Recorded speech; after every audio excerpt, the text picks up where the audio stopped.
राम राम मंडळी. असाच एक अचानक राजगडचा प्लॅन बनवला, बॅकपॅक केली, गरिबांची मागणी पोर्शे म्हणजेच आपले टीव्हीएस काढली, फ्रेंडला पिक केलं, चांदणी चौक वाया नसरापूर करत गोंजावण्यामध्ये संध्याकाळच्या 5ला पोचलो. संध्याकाळच्या जेवणासाठी पिठलं भाकरी ऑर्डर केला. टेंट्सचा विचारलं तर ते बोलले की नाही. मग पद्मावती मंदिर ऑप्शनला होता म्हणून विचार न करता जेवण घेतलं आणि 5:30ला गड चढायला घेतला. जांभळं काळे महिना खात गडत चढत राहिलो. गड अर्धा चढून झाला होता. खूप दमलेलो होतो.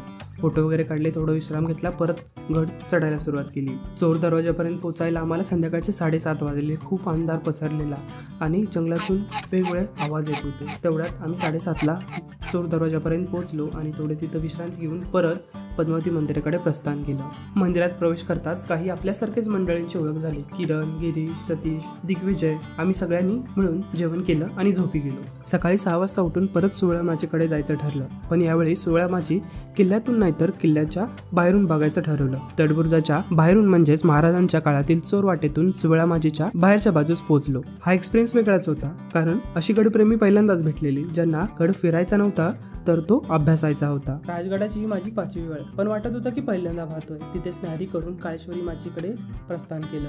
काळेश्वरी माची अभ्यासली, 3 खांबी पाण्याचं टाकं, मल्लिकार्जुन मंदिराचं दर्शन घेतलं आणि परतीच्या वाटेवर निघालो. हा होता माझा आजचा राजगडचा एक्सपिरियन्स. तुमचा राजगडचा एक्सपिरियन्स कमेंटमध्ये सांगायला विसरू नका.